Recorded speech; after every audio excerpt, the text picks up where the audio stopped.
Level 1. The conscript. The train doesn't slow down for you. It just stops, somewhere east of nowhere, and the doors slide open onto snow that has no end. You're 19. You were a clerk in a grain cooperative 4 days ago. Now you are a number on a list, and the list is long, and the war is hungry. The recruiting officer didn't ask if you were ready. He asked if you could see. You said yes. He wrote something down and moved to the next boy in line. That was the whole interview. The barracks are wooden and the wind finds every gap in the planks. 200 of you arrive in the first week. You learn the names of the men sleeping on either side of you because that is what people do when they are afraid and pretending not to be. On the left, a tractor mechanic from Voronezh who talks in his sleep. On the right, a schoolteacher who folds his coat the same way every night, corner to corner, as if order can be carried into a place that has none. The instructors do not shout. The ones who shout are the ones who haven't seen the front. The ones who matter speak quietly, and you lean in to hear them, and that is the first lesson. You learn to lean in. You learn to listen for the thing under the words. Cold is the first enemy, and it never signs an armistice. You march before the sun and you march after it. You learn that hunger has a sound, a low ringing behind the eyes, and that it goes away if you stop noticing it. You learn to stop noticing things. That becomes a skill. That becomes the skill. Sergeant Morozov runs the marksmanship pit. He has a face like a frozen field, flat and pale, giving nothing away. He hands you a rifle that is older than you are. The wood is worn smooth where 100 hands have held it before yours. Some of those hands are dead now. He doesn't tell you that. He doesn't have to. The rifle does not miss, he says. The man misses. You fire your first shots and you are terrible. The recoil bruises your shoulder and the target stays clean. Morozov watches without expression. He doesn't correct your stance. He waits for you to feel that something is wrong, and then he waits longer, until you fix it yourself. The boys who need to be told everything wash out by the end of the second week. There were 200. There are 130 when the snow turns to mud. Nobody mourns the ones who leave. There isn't time, and there isn't warmth to spare. You stop talking as much. Not because you're forbidden. Because words cost breath, and breath is currency now. By the end of the month you can hit the silhouette at 300 meters on a still day. Morozov looks at your target. He doesn't smile. He marks your name with a small line. You don't know yet what the line means. You'll learn. Level 2. The rifleman. You're 19 still, but it doesn't feel that way. They send you forward, to a line that has been a line for so long the earth has forgotten it was ever a field. This is where most men stay. This is where most men end. The trench is your country now, with its own weather and its own laws. You learn which sections of the parapet draw fire and which are merely lucky. You learn the difference between a shell that is coming for you and one that is merely passing through the sky on its way to someone else. The veterans can tell by the pitch. You learn the pitch. Old Kuznetsov has been here since the first winter. He has a way of moving that wastes nothing, that keeps his head exactly as high as it needs to be and not a finger higher. He shares his tobacco with no one and his knowledge with everyone, and you decide early that the second thing matters more. The new ones die in the first week, he tells you, packing his pipe with hands that don't shake. You know why. You don't answer. Because they look. He lets that sit. A man wants to see what shot at him. That want is the bullet's friend. You think about that for a long time. 2 days later a replacement 3 positions down raises his head to find the source of a crack in the air. He finds it. He doesn't get to tell anyone what he found. Kuznetsov doesn't say anything about it. He just glances at you to make sure you were watching. You were. You begin to understand that staying alive is not luck and not courage. It is 1,000 small refusals. The refusal to look. The refusal to hurry. The refusal to believe the quiet means it's over. A German sniper works your sector for a week. He takes a cook, then a runner, then a lieutenant who should have known better. You never see him. You only see the results, carried past you on stretchers or not carried at all. The trench goes silent in a new way. Men stop standing upright even where the wall is high enough. Fear has a posture, and now the whole line wears it. Kuznetsov studies the angles for 3 days. He doesn't sleep much. On the 4th morning he borrows a scoped rifle from the company, sets a dummy helmet on a stick, and waits. The German fires at the helmet. Kuznetsov fires at the German. 1 shot. He hands the rifle back and goes to sleep. That night you can't stop thinking about it. Not the killing. The patience. The way one man's stillness undid another man's whole week of work. If you respect that patience, if you understand what it costs to hold the line while everyone around you breaks, subscribe to Through the Ranks. The company commander asks who watched Kuznetsov closely. A few hands go up. He looks at the marks on a list. Your name has a line beside it. You, he says. Marksman school. You don't celebrate. Kuznetsov hands you his pipe for 1 pull, the only time he ever offers it. Don't come back the same, he says. You don't know what he means. You will. Level 3. The marksman trainee. You're 20. They pull you off the line, and the silence of the rear is its own kind of strange. No shells. No screaming. Just instructors and rifles and a stretch of ground measured out in meters that have been paid for in lessons learned the hard way. The course is 6 weeks. It feels like one long held breath. The first thing they take from you is the urge to shoot. Anyone can pull a trigger, the chief instructor says. His name is Captain Belov and he lost 2 fingers somewhere he won't talk about. A sniper decides not to. Day after day you lie in the wet grass and you do not fire. You range targets and call wind and estimate distance and you do not fire. You watch a clearing for 6 hours and report everything that crossed it, a deer, a careless private, a bird that startled at nothing, and you do not fire. The trigger is the last thing. The trigger is almost an afterthought. Everything before it is the work. You learn the scope until it is part of your eye.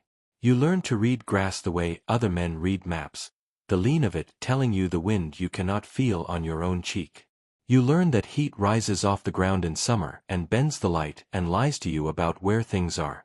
You learn that your own heartbeat moves the crosshair, and that you must fire in the pause between beats, in that small dead space where the body is briefly still. You learn to find that space. You learn to live in it. There is a woman in your class. Her name is Lida, and she outshoots 2/3 of the men by the end of the first week. Nobody jokes about it after the second. She speaks little and watches everything, and when Belov sets an impossible cold-bore shot at 500 meters, she takes it clean while men twice her size flinch. How? You ask her once. She thinks about it. I want it less than you do, she says. That's why I get it. You don't fully understand. But you stop wanting it so loudly after that, and your groups tighten. The final test is movement and concealment. They give you a ghillie suit and a lane 2 kilometers long, and observers with optics scanning every meter of it. You must reach a firing position, take 1 shot near their heads, and leave, without ever being seen. It takes you 9 hours to crawl a distance you could walk in 20 minutes. You move when the wind moves the grass. You stop when it stops. You become a part of the ground that happens to be breathing. You take the shot. They never find you. Belov signs your certificate without a word and hands you a rifle with a scope that is yours now, only yours. It feels heavier than the others. You understand why. Level 4. The sniper. You're 21. They send you back to a different sector, because a marksman who returns to men who knew him as a rifleman is a marksman nobody believes in yet. Here you are a stranger with a scoped rifle, and the infantry watch you the way men watch a tool they don't yet know how to use. Your first hide takes you 11 hours to build. You dig it before dawn and you finish it after dark, and you lie in it through the whole gray day doing nothing but learning the ground. Where the shadows fall at noon. Where a man would walk if he thought no one was watching. where the enemy's water detail crosses an open stretch because the covered route floods in spring. You watch for 3 days before you fire a single round. Patience is not waiting. You understand that now. Patience is working without anyone able to see the work. Your spotter is a quiet Kazakh named Aman who can sit motionless longer than anyone you've met. He doesn't talk about home. You don't either. You communicate in fragments and small movements, a tap on the wrist, a tilt of the head, a number breathed so low it's more shape than sound. 200, he murmurs. Crosswind, half. You adjust. You wait for the heartbeat to pass. The first time you take a life from 400 meters, it does not feel like the movies the political officers show. There is no music. There is a man, and then there is the absence of a man, and the strange total quiet of having caused it from so far away that he never knew you existed. Aman says nothing. He marks the log. You crawl back that night and you don't sleep, and it isn't fear. It's the math of it. The way a number you wrote down used to be a man who folded his coat or shared his tobacco or talked in his sleep. You don't tell anyone this. There's no one to tell. By your 20th confirmed, the infantry stop treating you like a stranger. They start leaving you the warm spot by the stove and the better share of the rations. They've decided you're worth keeping alive. That is the highest compliment a frontline soldier gives. You take it the way it's meant. Without a word. Level 5. The Hunter. You're 23. The number beside your name on the regimental list has grown, and numbers travel. They start sending you where the line is worst. You learn that being good at this means you are never allowed to rest. A sniper who matters is a sniper who is always asked for. The duels begin now. Every sector has an enemy marksman, and once 2 snipers know of each other, the war shrinks to a contest between 2 patient men in the dirt. The first one nearly kills you. You set up in a position you'd used the day before, because it was good, because it worked, because you got comfortable. The bullet takes your canteen off your belt and buries itself in the earth a hand's width from your spine. You lie face down in the mud for 4 hours, not moving, your heart slamming, learning the most important lesson of your life one more time. Never repeat yourself. The ground that saved you yesterday will sell you tomorrow. You don't go back to that hide. You spend the next 2 days finding him instead. You study where the killing shot must have come from, the only window of ground that could have made that angle. You build a false position and let it be seen, a barrel that catches a slice of dawn light, a movement at the wrong moment, a mistake a tired man would make. He believes it. He fires. The muzzle flash gives him to you for half a heartbeat. Half a heartbeat is enough. Aman logs it without comment. You don't feel triumph. You feel the cold clarity of a debt collected, and underneath it the knowledge that somewhere there is another window of ground with your name already in it. A young officer asks you that winter how you stay calm. He's seen the count. He thinks there's a trick. There's no calm, you tell him. There's only the next thing done correctly. He doesn't like that answer. The men who survive do. If you understand that this work is won in the patience no one ever sees. Subscribe. Hold the line. Level 6. The Overwatch. You're 25. They give you a section of the front and a handful of younger shooters and tell you the ground is yours to hold. Now it is not only your eye that matters. It is theirs, and how you teach them to use it. The boys they send you are fast and frightened and certain they already know enough. You were the same, once. You make them lie in the cold and do nothing for a day before you let them touch a trigger. You hate it, you tell them. Good. The day you stop hating it is the day you're ready. One of them, a sharp-faced boy named Pavel, has a gift and knows it, which makes him dangerous. He takes shots he shouldn't, brilliant ones, the kind that earn a story in the mess that night. You'll be a legend or a corpse, you tell him. They look the same from a distance. He laughs. 2 weeks later he takes a shot from a position he hasn't cleared, hits his man, and is dead before the body falls because he never checked the second window. You carry his rifle back yourself. You don't say the word legend again. A major arrives from headquarters with a request that isn't a request. There is an enemy artillery observer on a ridge who has been calling fire onto your trenches for a month, and he must be removed, and the ridge is 1,200 meters of open death to reach. You take 3 nights to cross what a man could run in minutes. You move on the artillery's own schedule, letting the enemy shells cover the sound of your advance, using the war against the war. On the 3rd dawn you have him in the scope, a small man with binoculars who has killed more of your friends than any rifleman ever did. The wind is wrong. You wait an hour for it to turn. It turns. You take the breath, find the pause, and end a month of dying with 1 round. The shelling on your sector stops that day. The men never know your name had anything to do with it. That is correct. That is how it should be. Level 7. The instructor.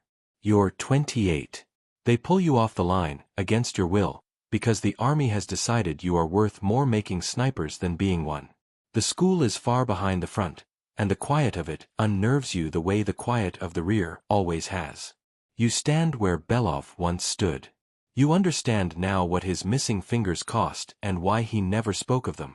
The students arrive in waves, young and eager and convinced the count beside your name is the point. The number is not the job, you tell them on the first day. The job is the shot you choose not to take. They don't believe you. You didn't either.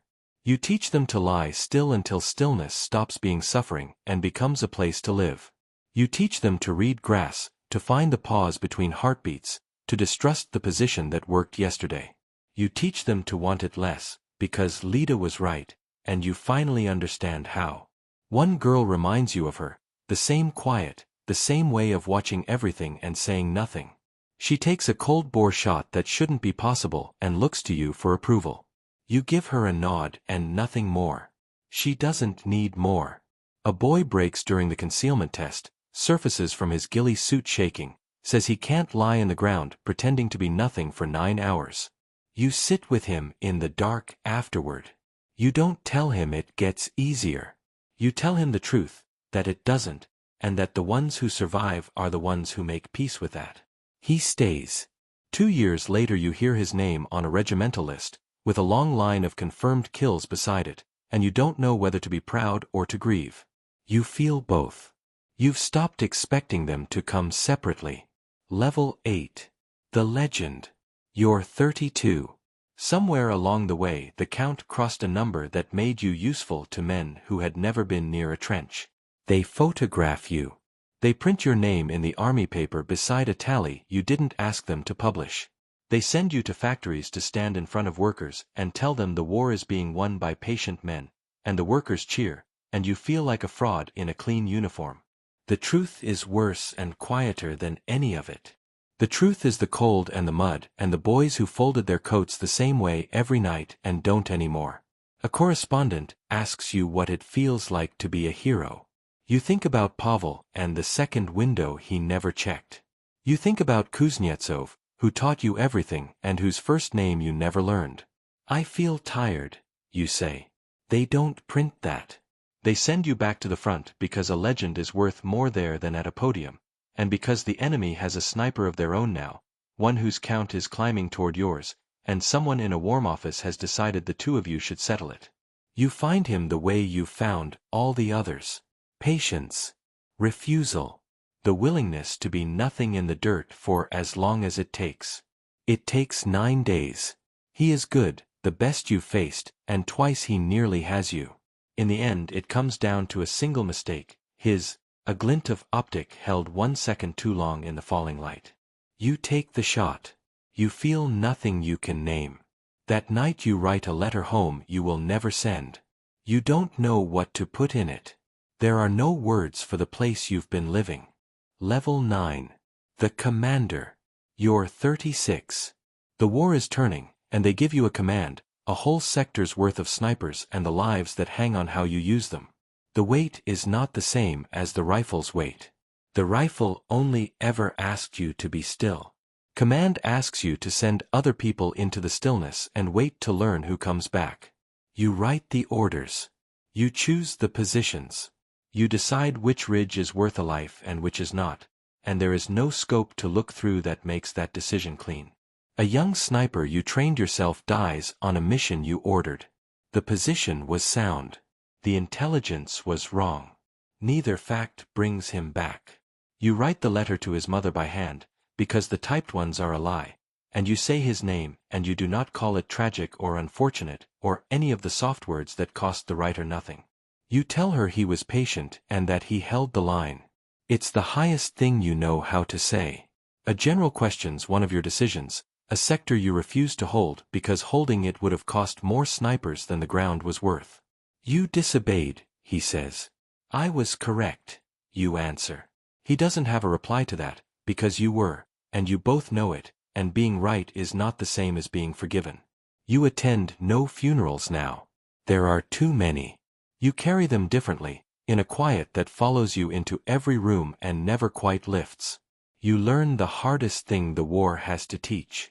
The shot was never the hard part. The hard part is everything that comes after the shot, and it lasts the rest of your life. Level 10. The end. You're 40. The war is over, or the part with the guns is. They give you a medal in a hall with a polished floor, and there are speeches and lists, and numbers read aloud that are supposed to mean something. Confirmed kills. Years served. Sectors held. None of it touches the truth, because the truth was never in the count. The truth was in the waiting. In the cold hides and the held breath, and the boys who taught you something, and then were gone before you could thank them. An old man is in the back of the hall, smaller than you remember, his face still flat and pale and giving nothing away. Morozov. He taught you to feel that something was wrong and fix it before he ever said a word. He nods once across the room. That's enough. That was always enough. That night, alone, you think about Kuznetsov, who shared his knowledge with everyone and his tobacco with no one, and who you never properly thanked. You think about Lida, who wanted it less and got it more, and whom you lost track of in a winter that swallowed a great many people. You think about Pavel, who would be alive if he'd checked the second window, and whose rifle you carried back yourself. You think about the boy in the ghillie suit you told the truth to, who became a name on a list with a long line beside it. You think about the first man you killed at 400 meters, who folded his coat or shared his tobacco or talked in his sleep, and who never knew you existed. 20 years learning. When to fire. When to wait. When to refuse. When stillness was the only weapon that mattered. No one told you it would end this quietly, in a warm hall with a polished floor and a medal that weighs nothing. But you understand now. The quiet was always the point. The patience was always the war. If you respect the men who chose that silence, if you understand what it costs to lie in the cold and hold a nation's line while the world forgets your name, subscribe to Through the Ranks, and keep climbing.